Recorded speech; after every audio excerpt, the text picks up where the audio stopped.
music documentary. Hi, I'm Jarvis Cocker. Welcome to The Man Machine.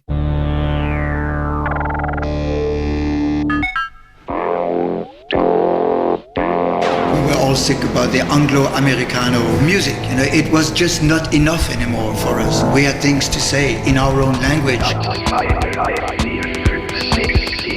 It's one of those records. What the hell's this? It's great. Is it a joke? It's everywhere. It's such an interesting art form. I mean, I definitely heard the funk when I was playing it. You know, I heard the groove, the beat, the syncopats, the way it was sounding, and so it definitely had the funk to it. It's never too shiny. You still feel like you can get into it, and there's definitely a heart beating behind all those machines they've got. Over the next hour, we're going to look at a Teutonic vision of the musical future and how Kraftwerk, Krautrock, and the German electronic revolution of the 1960s and 70s changed pop music as we know it. From hip-hop to rock to pop.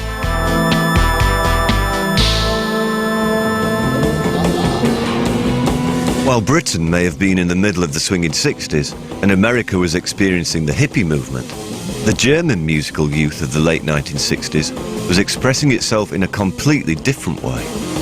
Founding member of Kraftwerk, Ralf Hutter. Germany has no center like maybe Paris, France, or London.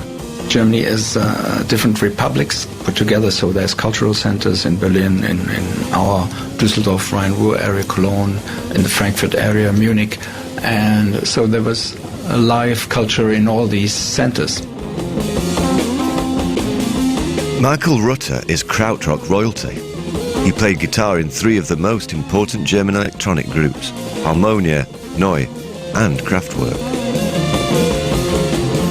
I'm not sure if in later years, I mean in every decade you have a situation like that. It's something that is quite unique.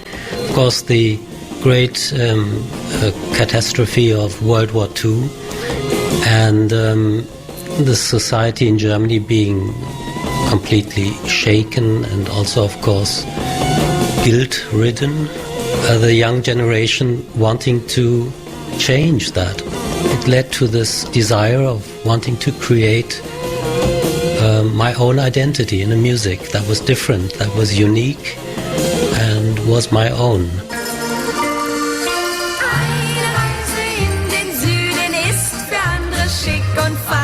In Germany we had the German Schlager music, which was obviously nothing we enjoyed. I was attracted, completely thrilled by British bands, American bands, especially Beatles, and I grew up learning to play guitar by imitating all these heroes.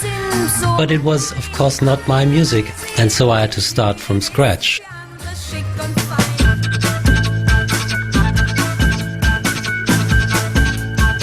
Kraftwerk leader Ralf Hutter. We started from zero because at first when we discovered that there is no contemporary German music of the so-called Bundesrepublik, and this cultural situation was in the late 60s identical in film, in literature, in all culture, in painting, in art forms. For us it was a very open space for music, and into this space we were lucky to develop our sounds.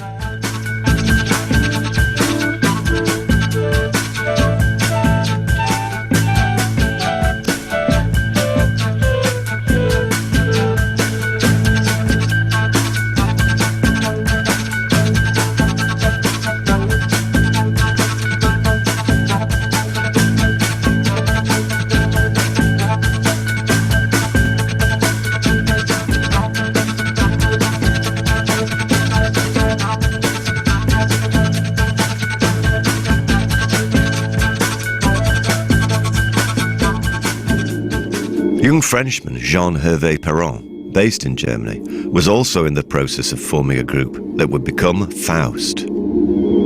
This is one thing that we all have in common here. We are feeding on music, on colors, on text, on paintings, on industrial sounds, on domestic sounds.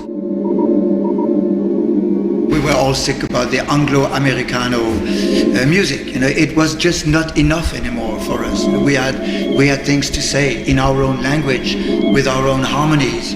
It was not enough. We had 68, we had big social and political upheavals.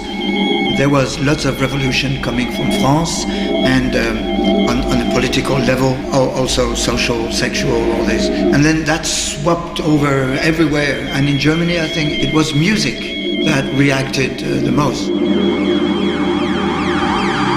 The Zodiac Free Arts Lab in Berlin was one centre for this new form of psychedelia, an avant-garde form of experimental music embraced by local bands Cluster and Tangerine Dream.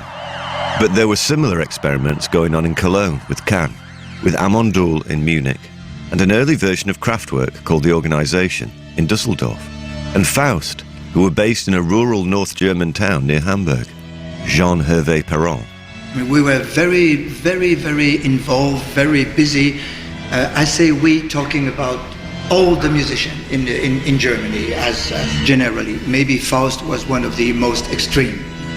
We were only concerned about what was happening in our head, within our group, within our cosmos, our art cosmos. And we were not aware that we were doing something new, something revolutionary. We were just playing music. There is one thing that has to be said. We were trying to find our own identity. So I cannot talk for the rest of the groups. I can only talk about us. We were not aware of what we were creating. No. The bands knew little of what the others were doing, but the influential figure of Conny Plank, a Cologne-based producer and engineer, was one of the few involved in multiple projects. Michael Rutter again. It's not giving him enough credit to say that he was very important. I think he was essential. Maybe we wouldn't have succeeded in recording the Neue albums, and maybe I wouldn't have been able to record my solo albums without Conny Plank. He was maybe one of two sound engineers in Germany who were at all interested in doing experimental stuff. His technical abilities and his abilities at grasping our ideas were amazing.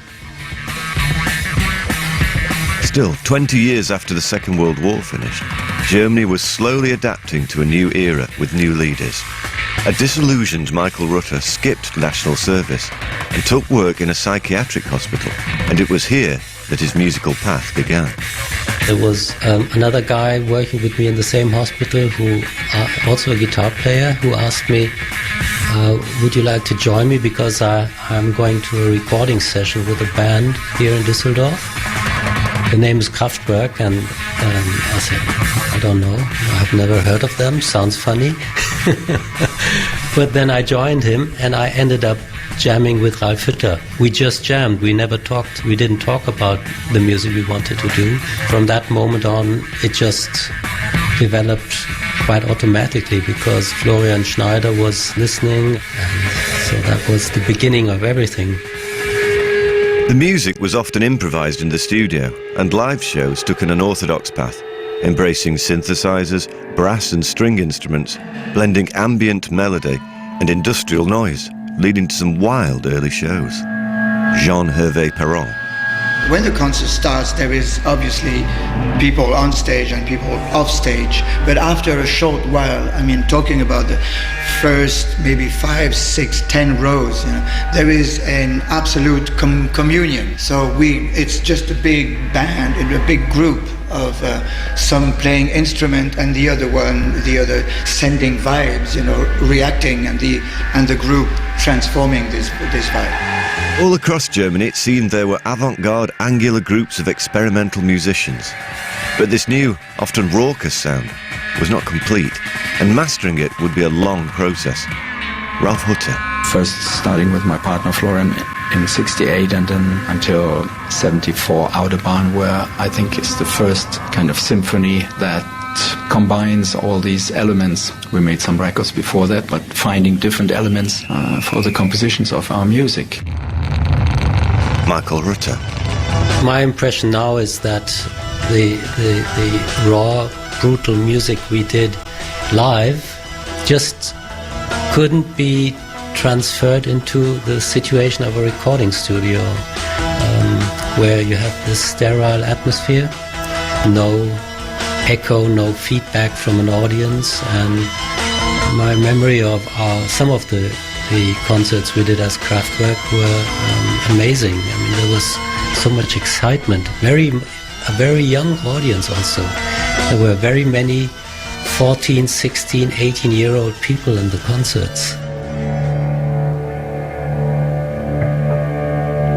At the beginning of the 70s, Can, Neu, Tangerine Dream, Kraftwerk, Faust and Popol Vuh were beginning to gain some attention outside of Deutschland. And the UK music press, desperate to cluster them together, couldn't resist giving the scene a name. Krautrock. Originally a joke title, the name was given to all acts from Germany, whatever their sound.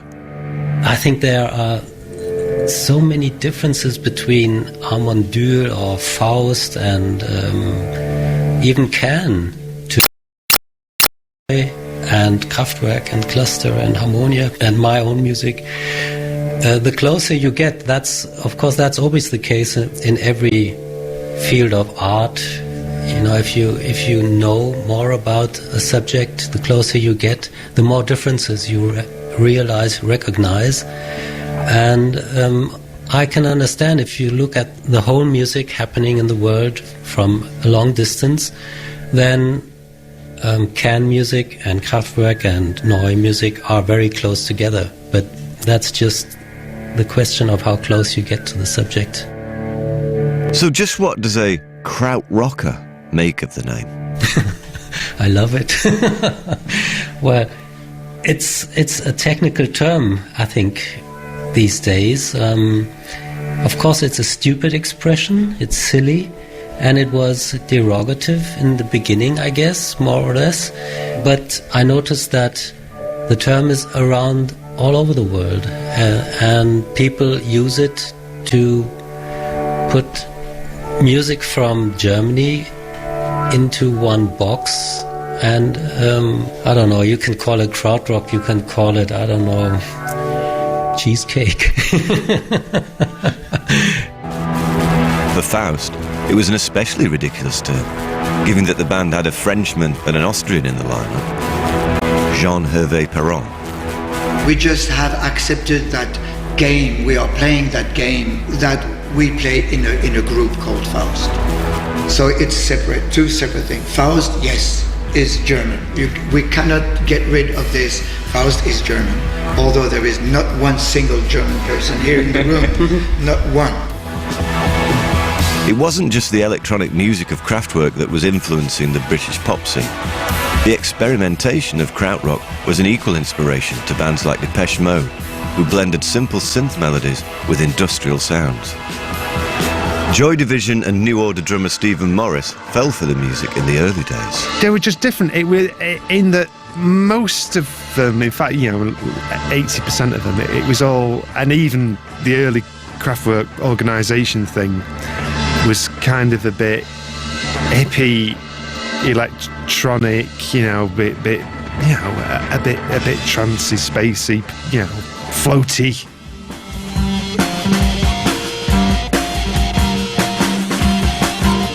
But Kraftwerk were, different. Their use of rhythm, really, and the kind of machine-like quality that the music had. Even though, obviously we like to think it was being made by machines, but I think there were more people than machines.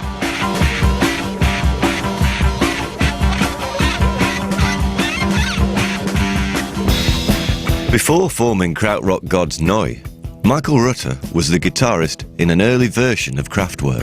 Kraftwerk already existed. They released the first album in late 70, and after we failed at the recordings for the second Kraftwerk album, it was clear, obvious that there were some other circumstances, atmospheric problems, but we just didn't want to continue in that lineup.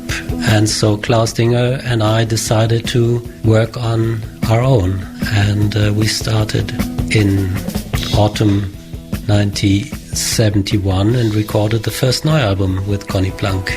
Neu, again, have used rhythm in a similar sort of way to Kraftwerk, but it's a bit more organic.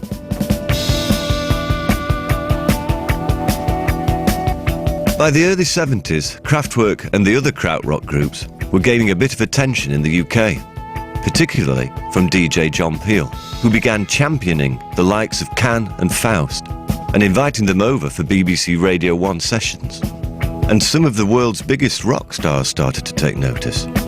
Michael Rutter was surprised by the attention. Brian Eno suddenly sat in the first row of a harmonia concert in 1971 when we played in Hamburg, and there were 3 people all dressed in black sitting next to each other in the first row, and halfway through the concert we stopped, and so we were introduced, and he joined us on stage for a jam later on, and we were just talking about music, and he told us about knowing all of our stuff, so we were surprised by that.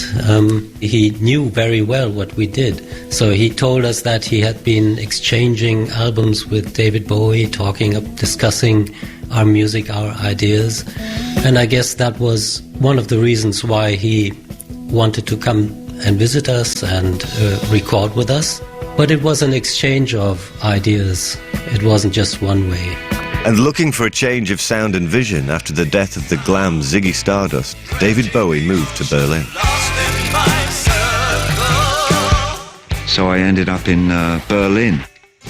Was sort of coming back to Europe, wanted to reevaluate my musical language, and who better to work with, I thought, than Eno. And of course, I found what I consider a soulmate there. I think the biggest influence was the work of Kraftwerk prior to Autobahn, and the new German sound was really appealing to me. Can, Edward Froze's band, Tangerine Dream, not that band so much, but Edgar's stuff, Edgar's solo things were really, I thought, were very evocative. And there was this ambient thing that was happening, because Edgar had an album out called Something in Malaysian Pale, and it was, as far as I'm concerned, the first ambient music. It was just extraordinary album, very quiet, you could only just hear it, you know.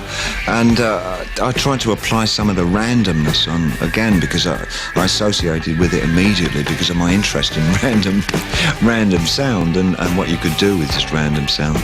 And I utilised a lot of that feeling for especially the title track, Station to Station. Turn on the thin white tube, throwing darts in lovers' eyes. The surprising thing is that we came up, we thought we were just going to be into a process of discovery and experiment and have some pretty wishy-washy stuff come out of it, but what did come out of it was a pretty good statement of some esoteric nature. Low and Heroes have been 2 of the fastest albums I've ever made, I think. More out of excitement and general enthusiasm than anything else.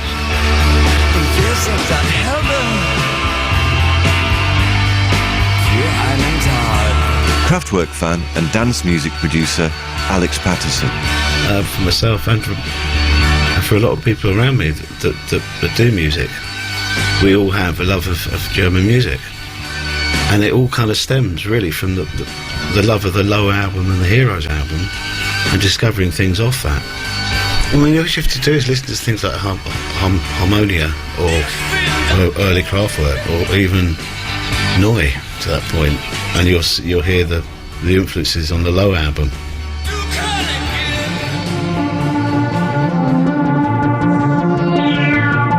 By the mid-1970s, the leading krautrock groups began to play further afield and to bigger crowds, touring Europe, the US and the Far East. After running a Notting Hill record shop specialising in krautrock imports, Richard Branson was looking for bands to release on his new record label after the success of Virgin's first release, Mike Oldfield's progressive rock classic Tubular Bells in 1973. Tangerine Dream, Phaedra and Rubicon on Virgin were consecutive top 20 albums in the UK. Branson put out the Faust Tapes album for the price of a single, 49 pence, and made The Virtually Unknown Act another top 20 bestseller in the UK. And in 1974, Kraftwerk had a hit single attracted attention in the UK from a prime-time TV performance. Tomorrow's World.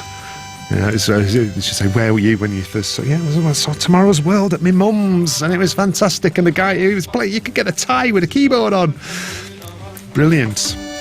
Kraftwerk have a name for this. It's Maschinenmusik. The sounds are created at their laboratory in Dusseldorf, programmed, then recreated on stage with the minimum of fuss.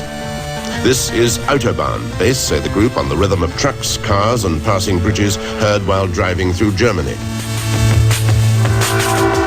Next year, Kraftwerk hope to eliminate the keyboards altogether and build jackets with electronic lapels which can be played by touch. Kraftwerk had become increasingly fascinated with the new synthesizer technology, and it had a growing influence on their sound. Ralph Hutter. We've always talked about the endless quality of music within a sound landscape. So Autobahn basically for us, it goes on forever, only during the concerts. Sometimes we play 7-8 minutes. We have played longer versions. These compositions that we made, they are fairly open. They're like scripts for acting, and there's a lot of room for improvisation, or we can change.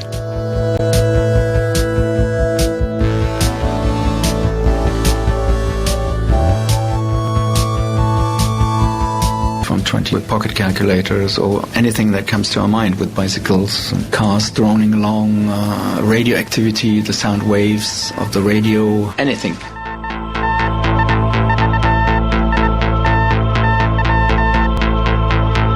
This approach to music was unique, and for some, mind-blowing. Stephen Morris of New Order. What's a day in the life of Kraftwerk like? You know, they don't tune up guitars, they don't have roadies running about, you know, trying to imagine how they managed to make the music that they made, and it's fascinating, and it's something, well, you know, we always used to do, and they still do it to this day. You know, let's write a number like Kraftwerk, because it's how do they do it, you know?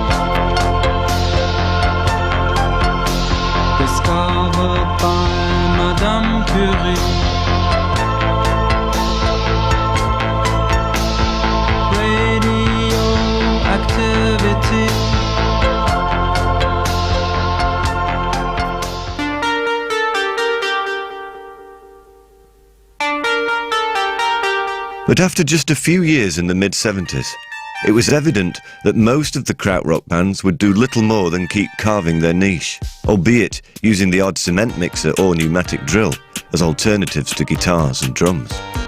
Kraftwerk, however, would now go on to a golden era in both innovation and commercial success. With an established lineup of band leaders Ralph Hutter and Florian Schneider on synthesizers and Wolfgang Fleur and Karl Bartos on electronic percussion, they crafted a clear, crisp, intricate sound. Pop star and synth fan, Little Boots. I think the strength of Kraftwerk's music is, for me anyway, it's the melodies are just so beautiful and so simple. They're just like one tiny hook off one of their 10-minute tracks could be, you know, a massive pop song, just that one hook alone. You know, no one had really heard anything like it. Some of those sounds are just almost otherworldly and kind of weirdly robotic, but really human at the same time.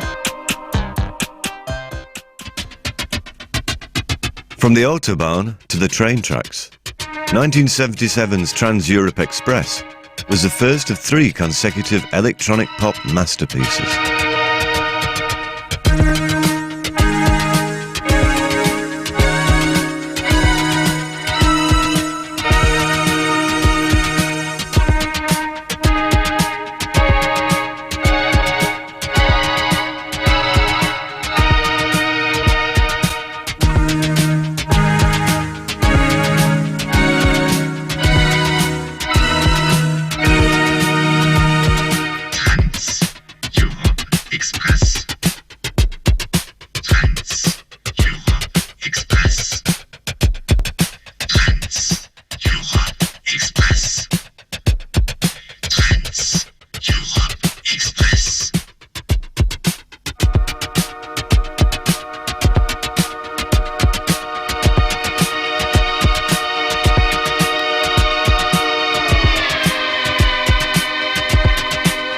I remember trying to tape Trans-Europe Express off the radio when John Peel first played it.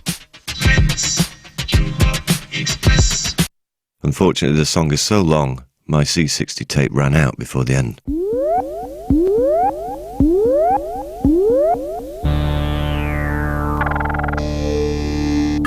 It was followed by 2 more albums, each taking the technology further.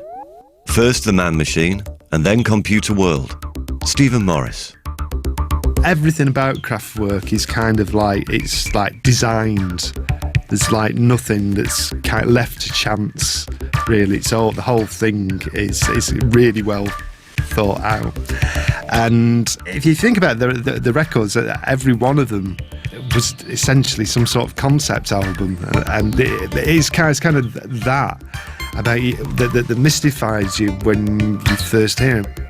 And with a progressive Dusseldorf sound came a deliberate robot-like image. You're charging power battery, and now we're full of energy. We are the robots.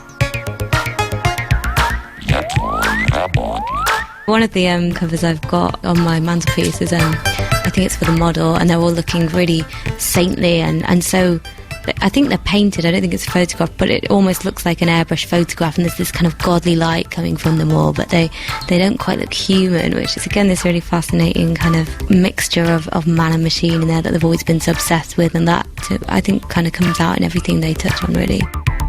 We are programmed just to do anything you want us to.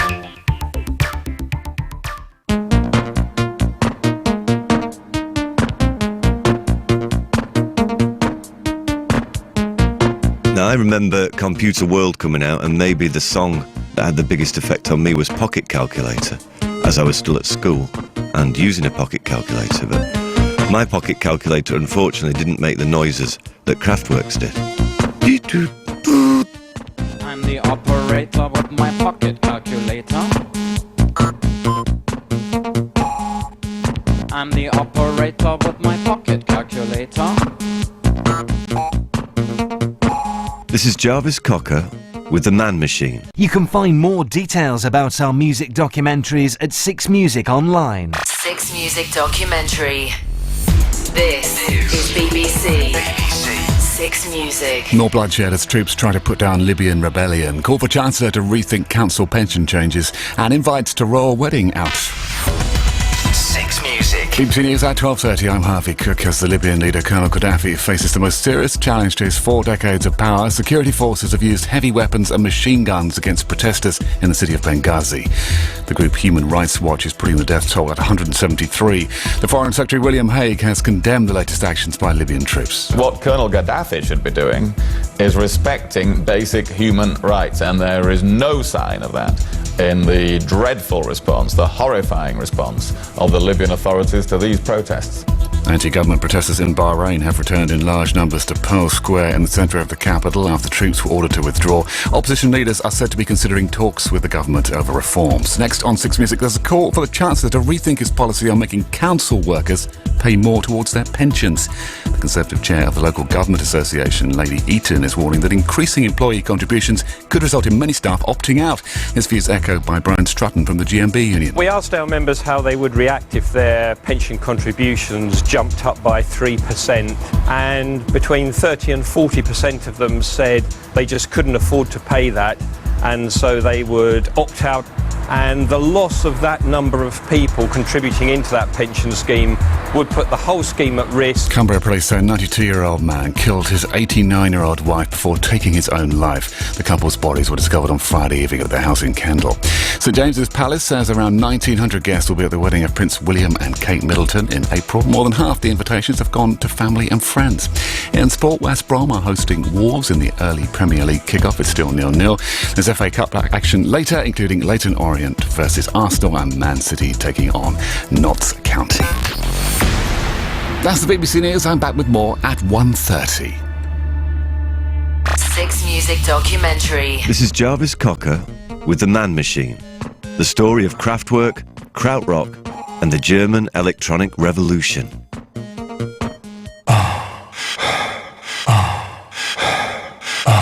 Famously, Ralph and Florian developed a fascination with cycling. Very rock and roll. Such was their obsession, they would go on to base an album around it. Ralph Hutter explains. We fell in love with the sport around the period of recording the Man Machine, and exactly that's what it is. Kraftwerk is the Man Machine, but cycling is also man and their machines. So there's a lot of poetic parallels, you could say, in those two fields, and then again, it's always going forward. No standstill.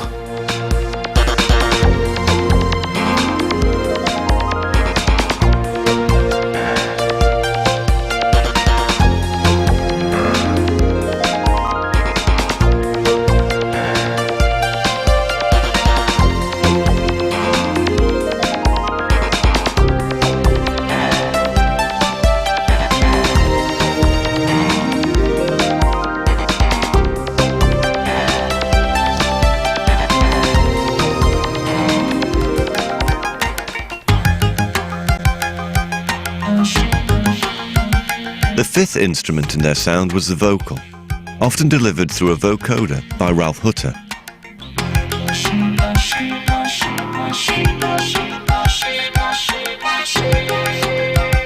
The background of our music is in the lyrics of the compositions, because they are phonetics or musical poems, sound poems, like Boing Boom Chuck is the music, speaks for itself, or Fahren, Fahren, Fahren auf der Autobahn is like the drone that is combining the continuity and the endless quality of rolling down the Autobahn. We are the robots, or robotic language. So we work with language and these expressions, or I program my home computer, beam myself into the future, makes the music speak for itself. We do not write long poems like songwriters or so. It's more words that are opening certain directions within the composition. I suppose that became the easiest thing for people to mimic about Kraftwerk, the kind of "we are the robots" kind of sound.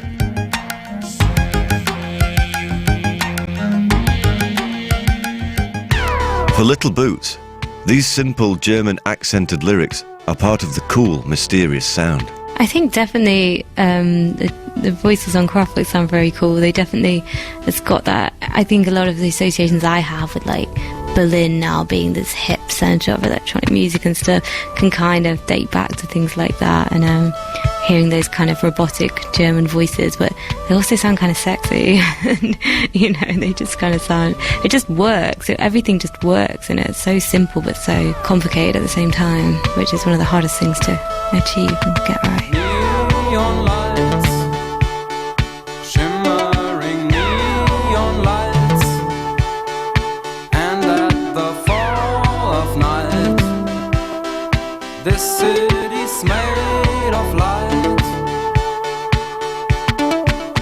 I remember really the main thing that impressed me about Kraftwerk from the first time I heard them was maybe that their music just didn't sound anything like other people's, and I think that's probably difficult for people to picture now. Maybe because they were using synthesized sounds. It actually sounded bigger and cleaner and shinier than any other music, and came across on the radio very, very well. It really did seem like music from the future that somehow got beamed into your living room. And I guess the rest of the world has kind of caught up with them since then.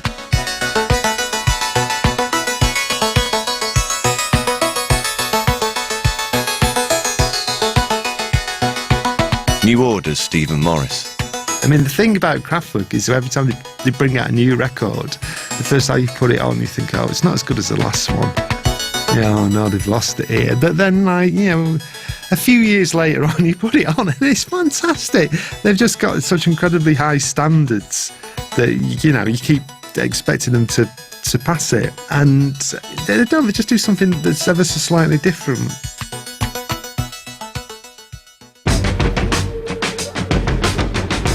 While Kraftwerk were experiencing their creative peak, many of their contemporaries were fading from the scene. By the 80s, had all but disappeared from the record buyer's consciousness. So what went wrong? Neu may have been one of the greatest krautrock groups, but only released 3 proper albums. And like Michael Rutter's other legendary band, Harmonia, who had done so much to influence Brian Eno and shape the sound of David Bowie in the 70s, they were finished by the end of the decade.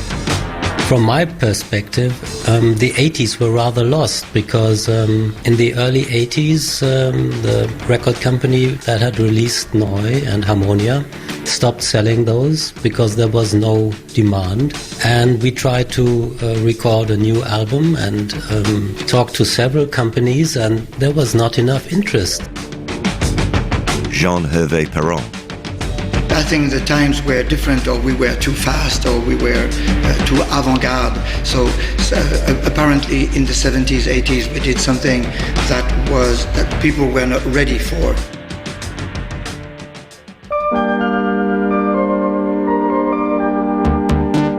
But why did Kraftwerk emerge as the most commercially successful of the krautrock groups? Michael Rutter again. The pop songs they created in the late 70s and early 80s were something that fit into the pop spectrum much better than a 10-minute track like Hallo Gallo, which, you know, you can't play it on the radio and you can't sing it, you can't sing along. And I think that there are maybe some more reasons why Kraftwerk, maybe they're even better. But they definitely are more pop than the other bands from Germany. Jean-Hervé Perron. It took me a long while to accept people who create music, good music, without being physically involved, which is a very square-headed, a bit conservative way of seeing things. So if you ask me, I much prefer being physically involved in the music. There is an aspect which I cannot defend intellectually.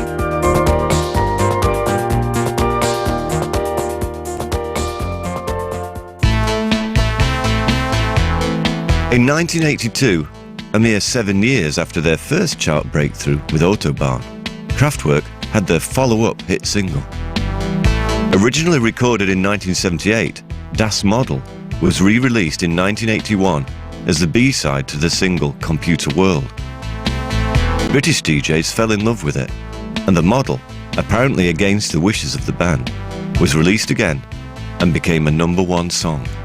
She's a model and she's looking good. I'd like to take her home, that's understood. She plays hard to get, she smiles from time to time. It only takes a camera to change her mind. The producer, whose credits include Madonna and U2, William Orbit. It's just got that glimmering sound. It sounds so ever so fresh even now, even though the drums are kind of little small drums, and you know, it just sounds sparkling and fresh. In 1987, Connie Plank passed away. The producer had made such a significant contribution to the sound of Kraftwerk, Cluster and Neu, before working with Brian Eno, the Eurythmics, Ultravox and even the Scorpions. Shortly before he died, he was even lined up by Brian Eno to produce the Joshua Tree for U2. Michael Rutter. He considered himself to be a midwife, you know, in the way that he helped musicians create what they wanted to do, because sometimes the ideas weren't clear, they were still visions. Kraftwerk's influence appeared in unexpected places. In the UK, the synth-pop sound was blossoming. In Japan, Yellow Magic Orchestra thrived. And maybe most unexpectedly, Kraftwerk were ringing out in the streets of New York. Was, and I said, let me take this home and check it out. It just looks interesting. Something called Trans Europe Express. Then when I took it home and heard it, it just blew my mind. I said, I'm going to be jamming this. I don't know how my audience is going to react playing it, but I'm going to play it. And eventually it took off, and I became a Kraftwerk fanatic and started digging up all the other materials that they made. And what did he think he'd discovered? The funky music for the future. So I looked around and tried to see what other black American groups that was playing that sound, and I didn't really see none. So I said, well, this is something I got to flip and make it to that funk sound and add that funk to it, and thus became that birth of that electro funk sound. And from that electro funk sound came all your Miami bass, your freestyle. So I said, oh, yeah, this is definitely going to be the funk for the future. And it's not even finished yet, because as we become intergalactic humans, you're going to even see it develop. Intergalactic human or not, Bambaataa and acts like Sugar Hill Gang started releasing tracks based around highlights from DJ sets, mixing songs together to create something new. In Bambaataa's case, the outcome was legendary. I just put 4 songs together that we played a lot in hip-hop, and thus was Captain Sky, which was Super Sperm,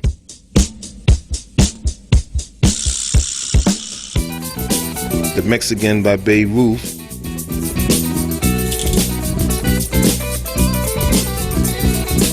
Kraftwerk's Trans-Euro Express and Kraftwerk's Numbers, and put it together, and thus became that classic hit, Planet Rock.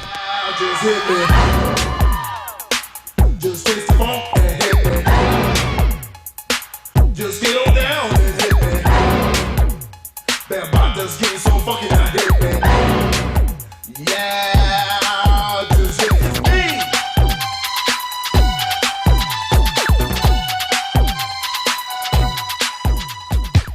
Meanwhile, the influence was also hitting the post-punk scene in the UK. After the death of Ian Curtis, the 3 remaining members of New Order were looking for a new direction. Stephen Morris. It was later on when we started New Order, and we were trying to think of a way so we wouldn't be Joy Division. Really, it's very hard to say, you know, to turn your back on something that you loved and do something different. But we got into drum machines and synthesizers. None of that would have happened if we hadn't have had Kraftwerk. And a mixture of laziness and a bit of Kraftwerk-like synth inspired one of the 80s biggest hits. It had long been a bugbear of ours, the fact that we had to do encores, and when we could actually be off down a pub or off at a club somewhere drinking and have to go and play another song. So wouldn't it be great if we just wrote this song and we could just press a button and then we wouldn't actually be doing an encore, we'd have made a machine that did it. And so that was kind of a bit of the thinking behind it, and we'd be trying to make a machine song. It's an epic. It's like a bit of a film thing.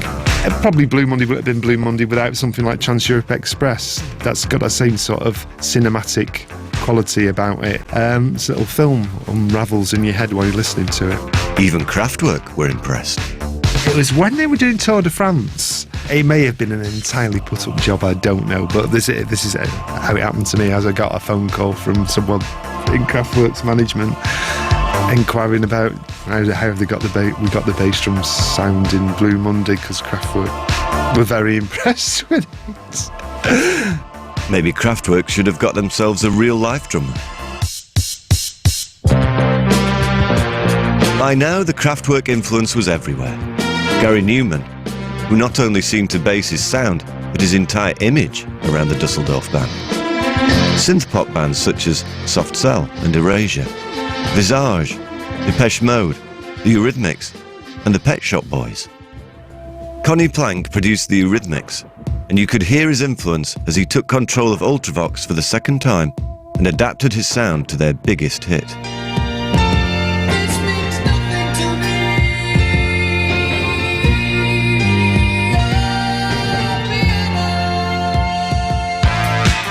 And their influence on the new romantic movement was clear. Martin Kemp of Spandau Ballet. Kraftwerk with the Model is the record that for me sums up those fantastic days of walking in the Blitz Club on a Tuesday night in Covent Garden, seeing Steve Strange on the door, dressed in the most outrageous clothes, you know, Boy George in the cloakroom, taking the coats off of people, David Bowie there. The atmosphere was so incredible. I think Kraftwerk was the electronic sound, really, that kind of led Spandau into the first record, which was, to cut a long story short, you know, and it gave us that kind of electronic synthesizer edge that we all know so well nowadays, that even records like LaRue are kind of imitating in a way. And I think all of that leads back to Kraftwerk and their sound. It kind of merged into new romanticism and all that, and Visage, and there's nothing wrong with it really, but it didn't really have the same sort of quirkiness that Kraftwerk had. Everybody else, when they do it, they lose that and become a little bit po-faced. Like, you know, Gary Newman, I'm sure must have a sense of humour, but it didn't really come across. He was a little bit too serious, really. And the thing is that I like Kraftwerk's. They probably don't take it too seriously. You can't. Even the whole man-machine thing. There's a bit of a grin on its face. While commercial success faded for Kraftwerk, and there was little activity for the best part of 2 decades, the 21st century saw them re-emerge as a sought-after live act. Advances in technology meant they could get the gear back on the road. The live show is visually stunning. The light show and big screen in sync with the music. 4 men in a line at computers, wearing dark suits, barely moving.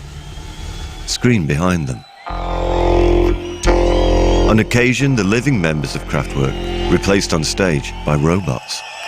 Ralph Hutter. Basically, Kraftwerk in concert is the same as in the studio, because we bring our studio on the stage. Of course, we leave the walls in Düsseldorf, and we have everything now on laptop computers. Therefore, we are very mobile again, which in the mid to late 70s we were not. And then again in the 80s we couldn't tour really with this old analog equipment, and it was so fragile. But now, since 2002, I think, when we started in Paris at Cité de la Musique, we are now completely mobile.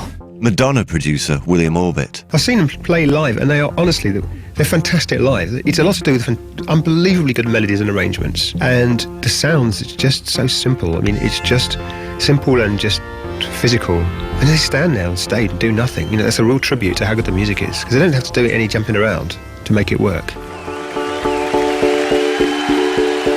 Kraftwerk is multimedia. It's a strange word, but we always have been doing, in the late 60s or early 70s, been doing drawings.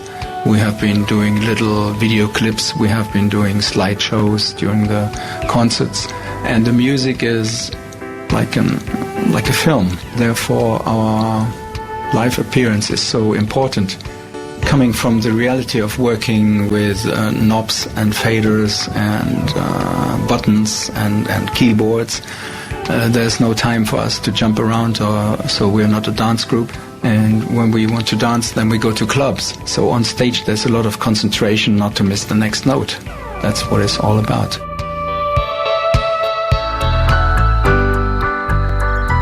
Whilst their influence on modern dance and electronic music cannot be denied, Kraftwerk and their krautrock peers have also inspired more traditional rock groups. U2 covered Neon Lights. Neon lights, shimmering neon lights. And in 2006, Coldplay's love of Kraftwerk's Computer Love shot to the surface when they helped themselves to its riff for their to write it, and then we had a friend who spoke German who was helping us translate, but it was, basically a fan letter, but in German, which was like, Lieber Ralph, etc., etc. Please, can we use your song? And then we got a letter back saying, okay. They've been sampled, covered, and borrowed from more than almost any other act. So this unique gesture was obviously appreciated.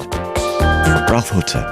As you know, a lot of people have been just doing the same without asking us or giving us any chance to say yes or no. So our music was sampled on a lot of records. I'm not talking about club records, but I'm talking about pop or commercial records. And therefore, it's, I think, a very fair gesture if you take something from another artist's work to ask.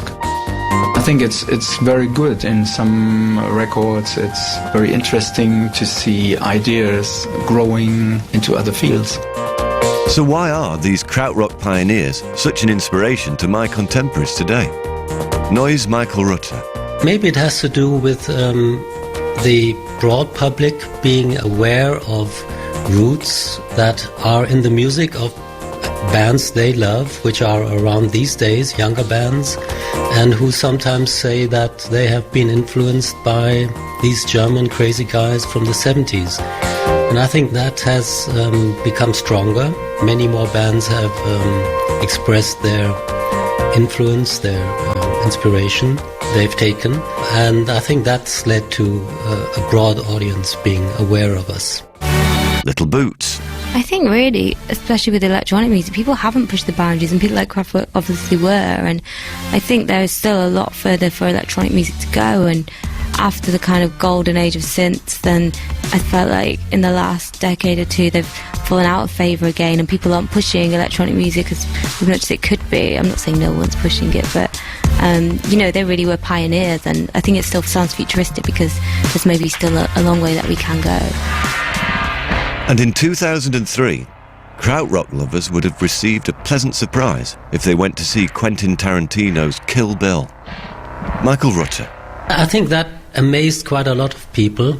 The story is that I found out about a Chinese kung fu film, Master of the Flying Guillotine, that had used our music, and the villain, the main character, kills his opponents by throwing a hat which has some daggers, and then the heads fall off. And that's something I think Quentin Tarantino really loved. When he saw that, he wanted to have the same music, the same sound effects, and so it ended up in Kill Bill.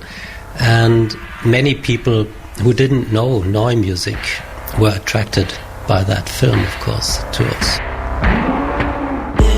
And with acts like Kanye West and Black Eyed Peas experimenting with these electronic sounds, Afrika Bambaataa agrees. Some people get tired of just hearing, certain sounds of just gangsters or killing yourself or calling a woman out their name. So people want that vibe where they could feel the party atmosphere again.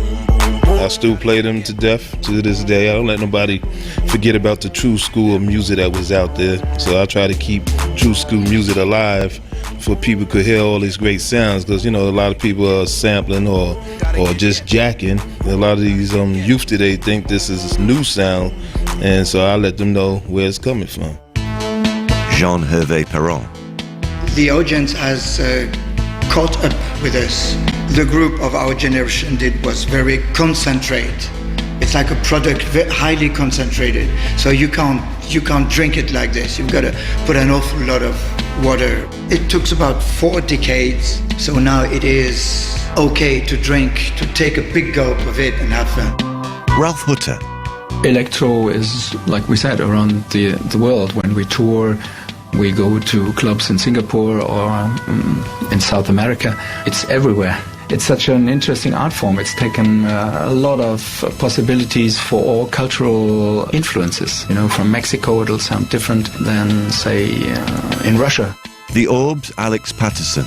They're past albums. They're just something that they were made with dreams involved. These things don't come lightly to people. And this whole series of albums, very similar to like the Beatles collection of albums within a certain time frame. They're just irreplaceable. They should be locked in a museum, and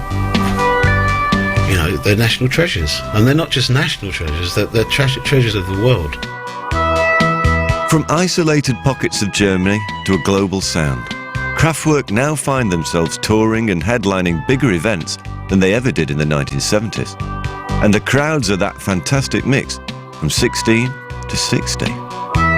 It might have been mocked or just thought of as plain weird initially, But krautrock was the sound of post-war German youth moving on and finding their own voice. More than that, the progressive nature of this music led to the invention of 1,000 musical genres and subgenres, and has fundamentally changed pop music. Ralph Hutter. In the beginning, we were always outsiders, and we couldn't play here, we couldn't play there. We had technical problems, we had all kinds of strange situations, and people didn't understand the music. But today, I think we're living in a very open situation where we can go anywhere in the world and play our electronic music, and that for me is the most encouraging thing that ever happened in my life. Sie stellt sich zur Schau für das Konsumprodukt und wird von Millionen Augen angeguckt. Ihr neues Titelbild ist einfach fabelhaft. Ich muss sie wiedersehen, ich las, sie hat's geschafft. I'm Jarvis Cocker. The Man Machine was a USP content production. If you enjoyed this programme, you can find out more about Six Music documentaries at Six Music Online. Next week, Matt Everett returns with a new series of The First Time. I'm very pleased to welcome